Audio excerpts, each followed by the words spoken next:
from the south of the UK. Our accent is usually okay, but I'm told that mine can be a bit difficult, so I'll try and keep it a bit slow.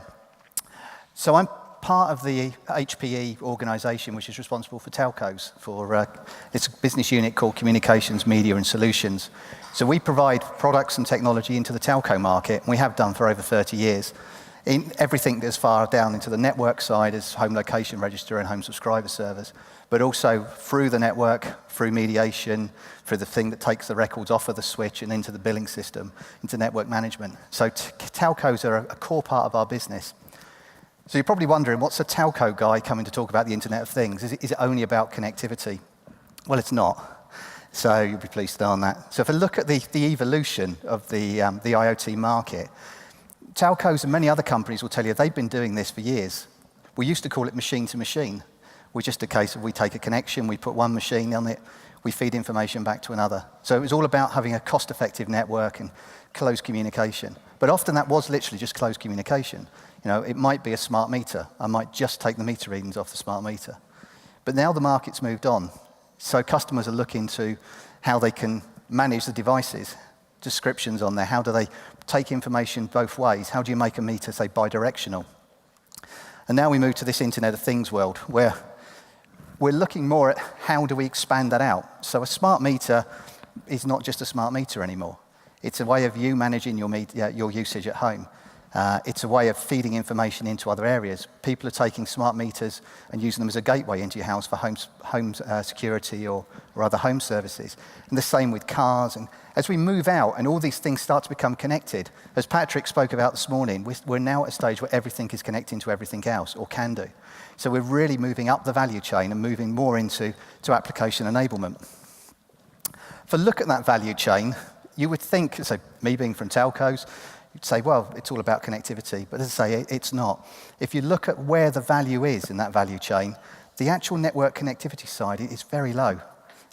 Some people say as low as 5%, some as high as 15 to 20.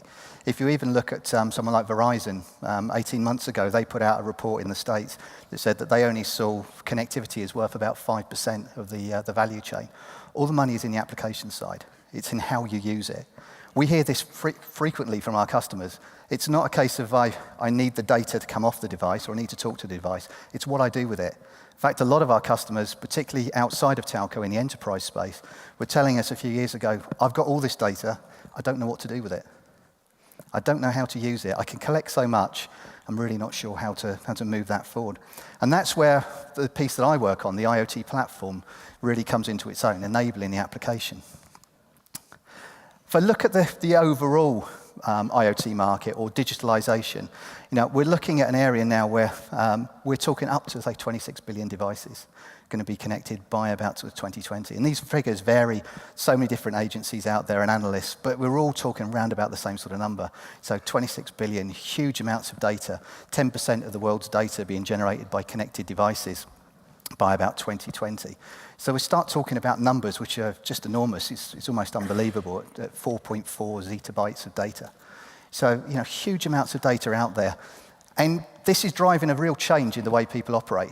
So, we're really pushing disruptive technologies. We're really looking, even just outside of Internet of Things. If you look at services like Uber, who would have thought that a company could make such a big change on the taxi business? Airbnb is another one. All of these companies now that are connecting things together. When you look at that disruption and you look at what we've got in there, things have got to move faster. And that's really interesting now. If you look at a lot of the companies that we're working with who want to sort of really make something of the Internet of Things, they're having to really change the way they go about stuff. And for me, it's quite interesting because as a telco guy, I now find myself working with car manufacturers, with utilities, with cities, companies that traditionally had quite slow cycles. Developing a new car is not a quick thing. But now they want to bring more and more digital services to market. They have to change the way they operate. And it's funny sometimes to go to some of these car factories and see the old school engineers and then the guys they've recruited from Google. And that difference, particularly in some of the meetings, can be really quite interesting. But so the whole of the market needs to look at that disruption. So there's a huge amount of transformation going on within the market. We're seeing lots of changes in there, lots of the way that we change the way we use technology, lots of the way that we organize those business processes. And another big thing in this area is partnerships. in many cases, IoT is about opening up that ecosystem. As I say, it's about connecting anything to anything or everything to everything. So in order to do that, you need a really good ecosystem. And one of the things that we push on very much is our ecosystem of partners and resellers. And we work with people right the way down into the operational technology, people like Siemens, people like ABB. We work with the carriers. We work our way up through to the enterprises. When we were looking at the market and looking at what we needed to do, one thing that really became apparent was the way that telcos in particular, but also many of our customers in IoT had built siloed solutions. They'd built vertical silos that went from device through to application. Now, that's okay, but once you start saying you're going to spread that information across multiple areas, that's not necessarily going to work, because you've then got to start integrating these things across. So one thing we looked at was very much a horizontal view. And when we spoke to our telco customers and said, you need to move, or you're telling us as well, you need to move up that value chain away from just providing connectivity, but into providing the enterprise services as well. That you're actually sharing this information between use cases. You have to break down these services. They said, yes, horizontal. And we're seeing that frequently come through now in many of the use cases and discussions we have. A connected car is collecting information as it goes along. A lot of that information is currently not used for anything else. So a good example, when I drive over a piece of ice, and being the fact that I'm from the UK, we're not very good at that sort of thing. But when I drive over a piece of ice, my traction control system kicks in. It corrects the slippage. It allows me to drive through. Usually, I might just see the little yellow triangle flash. That's all.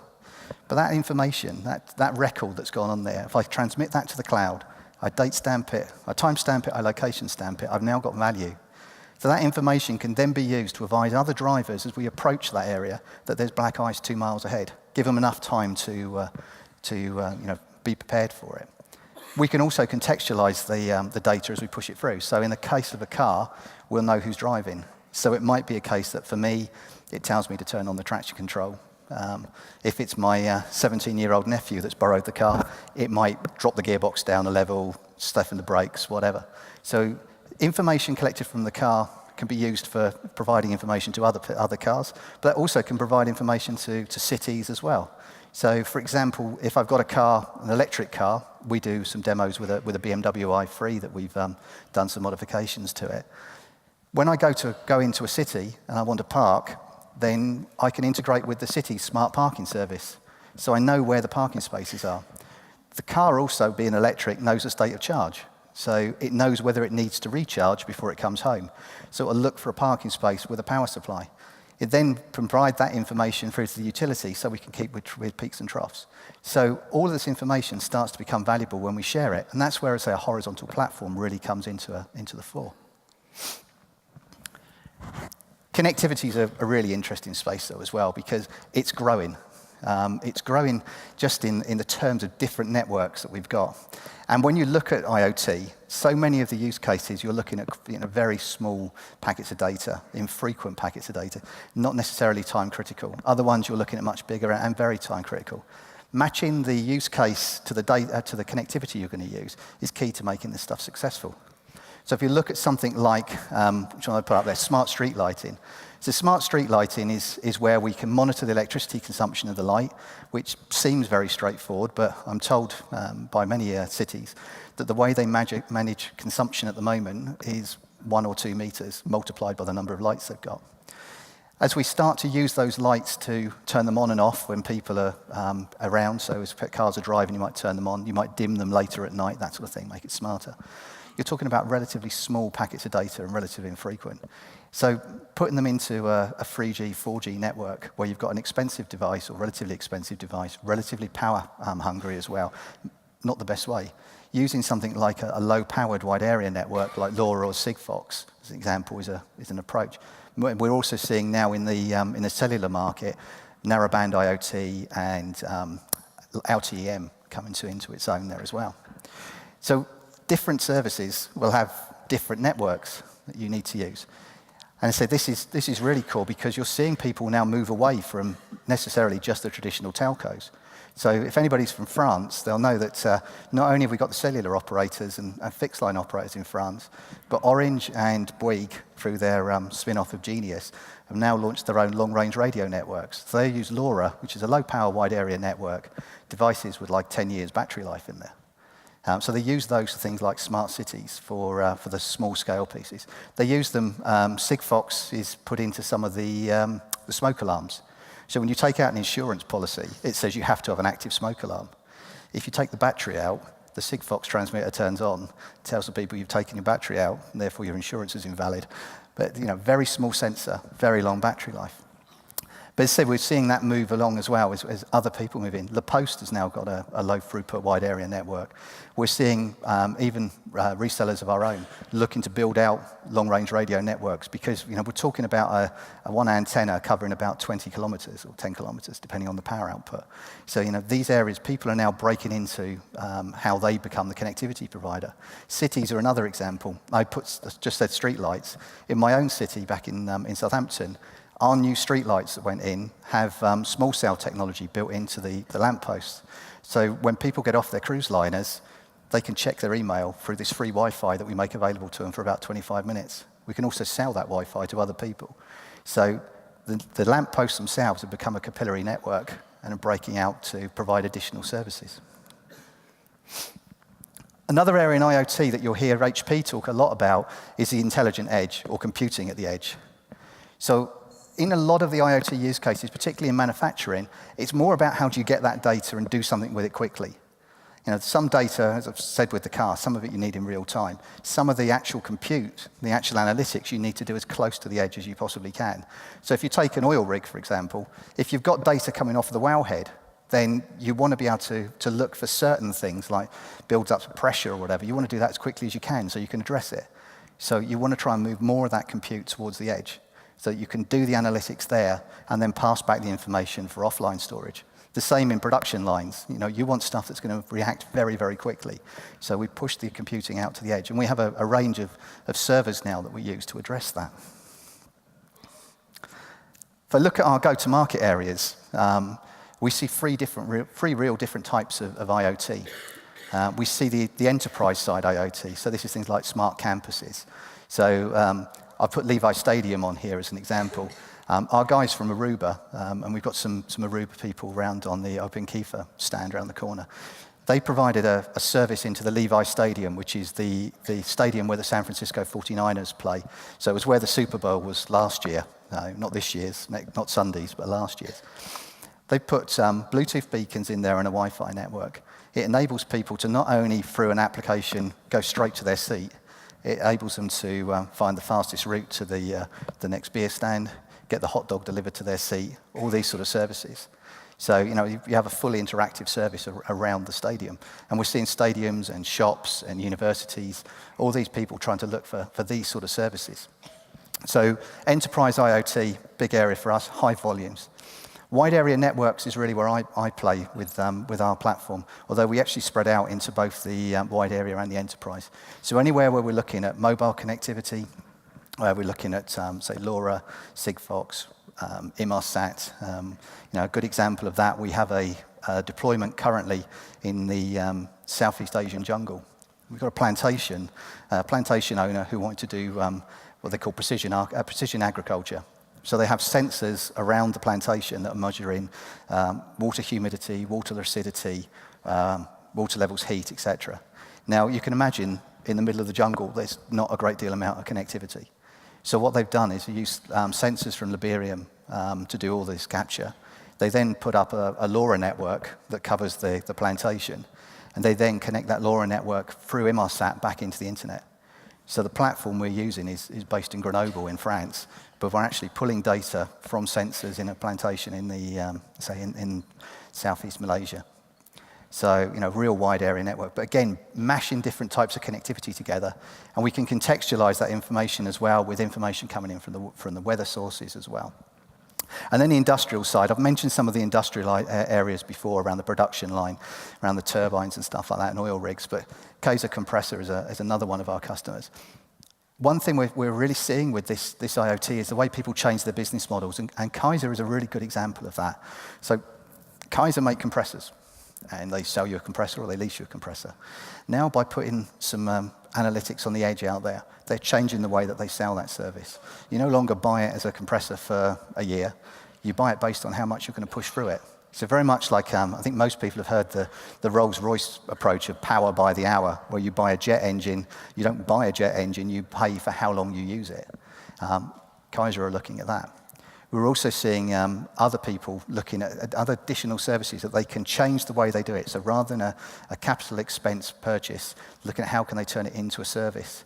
We've been talking to people like crane manufacturers that are doing the same.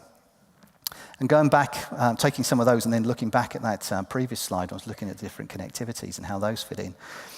Some of these industrial cases, they're not just using one connectivity. They're looking at how do they bring different connectivity options in so that they maximize the return. So something that's like an asset management, they might use something like a LoRa network, something where they only want to know where a device is every hour or every half a day or something. Other stuff, they're moving towards 3G, 4G, Wi-Fi, whatever. So there's a whole spread.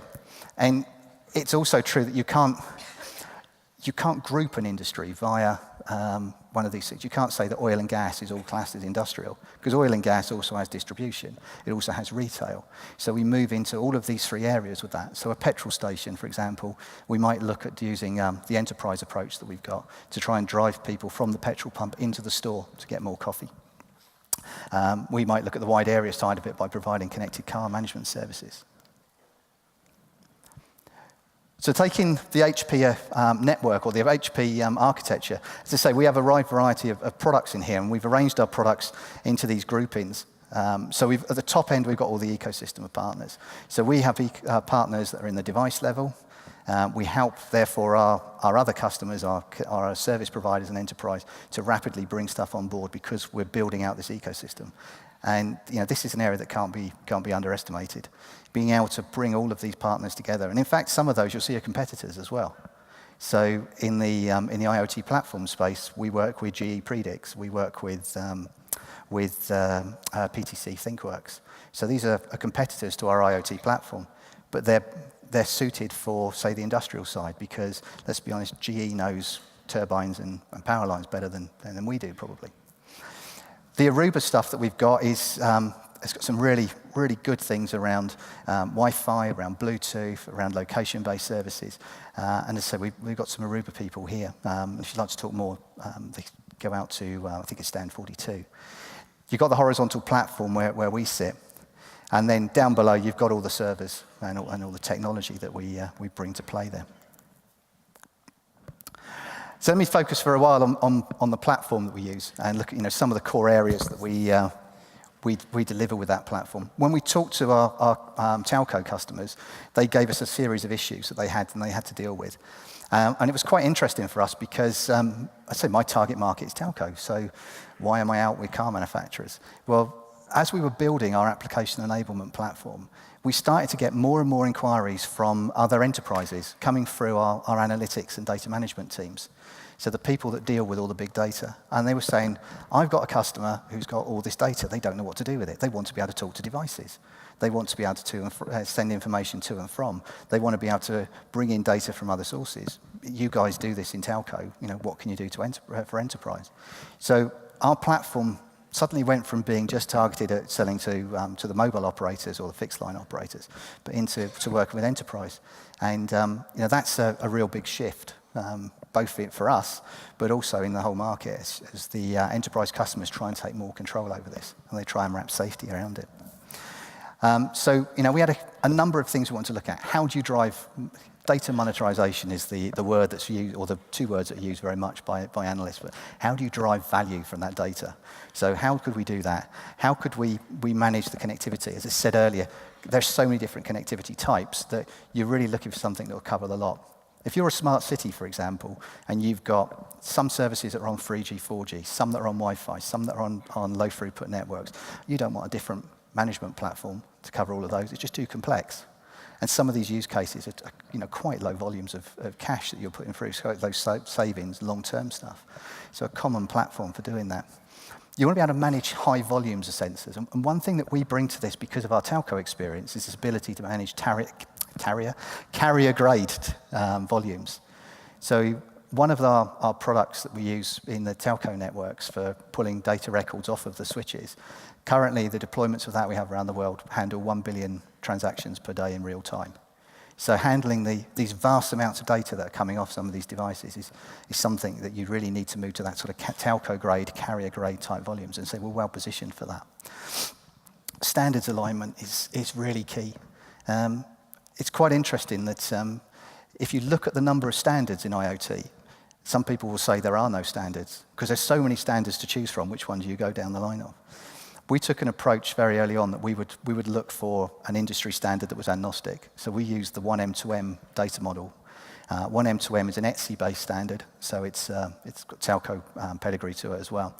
But it's open, so it's agnostic to connectivity, to use case, to vertical. And if you remember, you can go onto the website and download, I think, about 150 use cases the last time I went on and counted. We also align ourselves with the connectivity standards of things like 3GPP, so the mobile networks and other services from there.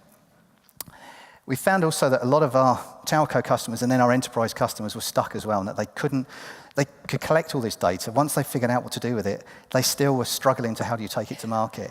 This market, Patrick made some good comments this morning on the previous keynote when he showed the buttons from Amazon. And we think, well, that's a bit of a bizarre idea. I can just press the button and I can order more dog food. But some of these ones that come through, you'd be surprised that they make money.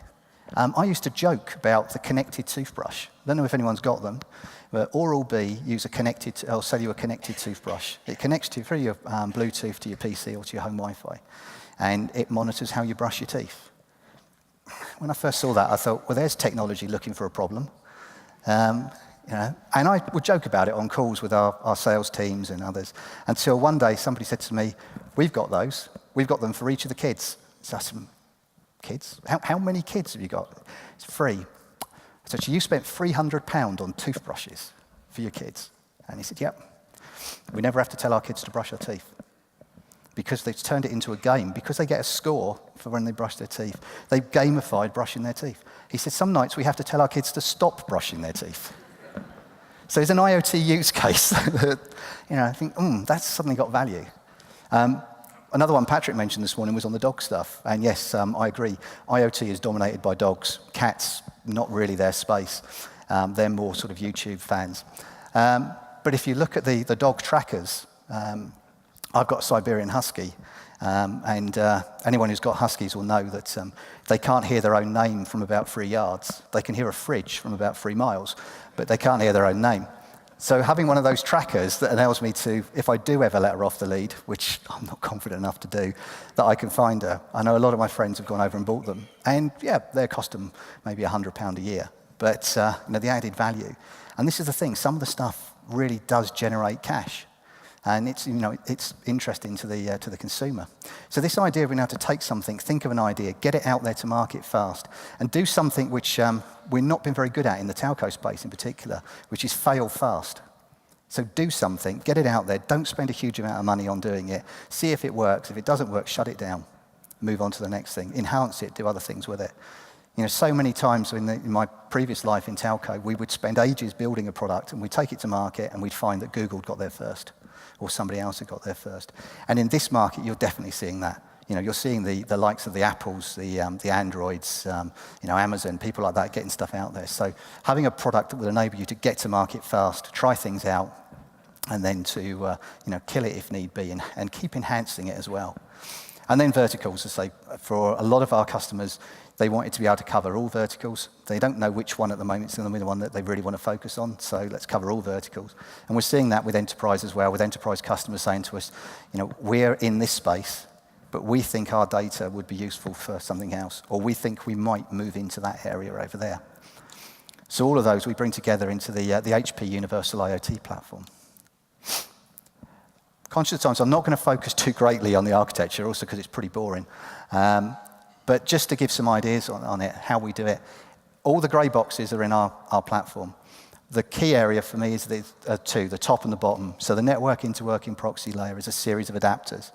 So if someone comes to us and says, I've got a device which connects over cellular using MQTT as a protocol, we have an adapter that will deal with that. If someone then brings in a different protocol, like lightweight M2M or something like that, again, we could build an adapter. So we've got about, I think there's 9, 10 adapters in there at the moment, and we bring new ones on as and when needed. Why that's useful is because we can chop and change. Certainly, we don't get constrained by someone saying, I've got a device that I want to connect to your network, and we go, don't recognize that one. But in our connected car demo that we do with this BMW i3, when we first started building the demo, one of our customers said, we need this in MQTT, in a particular type of protocol. We then, soon after that, BMW, Audi and Daimler bought here the Nokia, or legacy Nokia mapping system, which also has some sensor ingestion protocols. So because we were doing this on a BMW, we changed the protocol. We didn't have to change anything above that. Everything else is in the one M2M data model. So all the information we pull through from that car, we can share across other use cases. At the very top, the data service cloud, this is where we expose that data to other enterprises, also where we can contextualize it. So you could see a market out there where people will be able to buy and sell data from other use cases. So it might be that a city makes available information around traffic flows or whatever out to the navigation companies. We already see this with crowdsourcing on things like TomTom. But if we're putting in City Works as well, feeding that in, fielding in real-time information that would then passes on to the car manufacturers. The parking one that we talked about earlier is another good example of that. And it's quite interesting that when we talk to the car manufacturers and say, we can make your information available to make information available to you from cities. And we go to the cities and say, we can make information available to you from the cars. They both say the same thing. Great, new money. It's a new revenue model. We can do a revenue share with the car manufacturer. They both think they're going to make the money, so that's going to be quite interesting. But there's all these new models coming through. And cars are always looking at where can they take that next level of digital service. So just in summary on our platform, it's carrier-grade class, sorry, I told you my accent's a bit iffy. Flexible pricing models. This is the other thing. Much as it's about getting stuff to market quickly, it's about having a pricing model that fits. So we have an as-a-service model for the platform, which allows people to grow with the service. Some of our bigger customers have bought it on an as-a-service, and now they're working their way through and saying, okay, it's reaching that inflection point where I need to bring this in-house. So there's lots of different models, and it's the way that you do that. So if you're looking at buying an IoT platform, an IoT service, look for an as-a-service model. Unless you really know absolutely definitely this is what I want and this is where it's going to be and I've got the capital, look for an as-a-service model. We have the full lifecycle support. One big thing about HP that I didn't really cover early on is the breadth. So I'm in the telco vertical. We have verticals of automotive, manufacturing, healthcare, whatever. We have the full range of services as well. We have partners that bring in all those other things. So again, one of the big things from Patrick's discussion or keynote this morning was security. Security can never be underlooked in the IoT space. Lots of those small devices out there don't have a great deal of security wrapped around them, which is why you saw those denial of service acts. Why you have the one I really like, this one, the toaster that wouldn't toast white bread. I wait to have that discussion when I go home one night and I get told, can't have dinner tonight, the cooker's not talking to the fridge. But having the people that can bring that consulting experience and that security services around there. I've talked about across industry verticals. And that IoT standards as well. We're seeing mainly, I'll be honest, it's coming from the East. So we're seeing in areas like Japan, Korea, Indonesia, we're seeing much more demand on standards. As the services grow and the volume of data and the number of devices become massive, the idea of standards becomes far more open to them, or far more important to them. And I often think of IoT as being a bit like the mobile industry was, say, 20, 30 years ago, when I had a phone in the UK that would work on with Vodafone or O2, but that phone wouldn't work on, what was it then, One-to-One and Orange, because they were on different networks. And I'd go to the States, and it would roam on one network, but not on the other. It's only through bringing in those standards, as the telco industry has with GSMA and 3GPP, that have allowed that real interoperability. And that interoperability with the levels of security wrapped around it. So yes, you can have open standards, you can have open connectors, but so building that security around it just can't be underestimated. So that's it from me. Thanks for your time. As I say, the IoT market is a fantastic market to be in. There's never a dull day. There's always a new use case that comes through. And there's always someone who's got something bizarre for you to look at. And then you look at it and work through. I mean, and the last one from me, anecdote. I was asked at short notice to go to CES, Consumer Electronics Show, Las Vegas. First trip to Las Vegas last year, so 2016. And they said, we've got a use case, we've got a demo, we want you to go out there. And it was smart rubbish. So I was going out to the biggest electronics show in the world. 140-inch TV was going to be demoed. The new BMW i8 with cameras all around it rather than mirrors. I'm there with a smart litter bin. So a litter bin that monitors the height of the rubbish and optimizes the route coming out. And I was moaning about this to my younger brother, who was at the time a public sector accountant. And I told him about it. He said, you think that's a rubbish use case, and that wasn't meant to be a pun. But he said, actually, when you look at the money that can be saved just by those small incremental savings, that use case makes it worthwhile. So some of this stuff, to say, it sounds a bit iffy, but when you look into it and drive out, what the long-term value is of this stuff, particularly when those sensors are going to last, say 5 to 10 years, there's so much you can do. But it's having the forward thought to be open and build your solution to be future-proof. Secure, but future-proof. Thank you very much.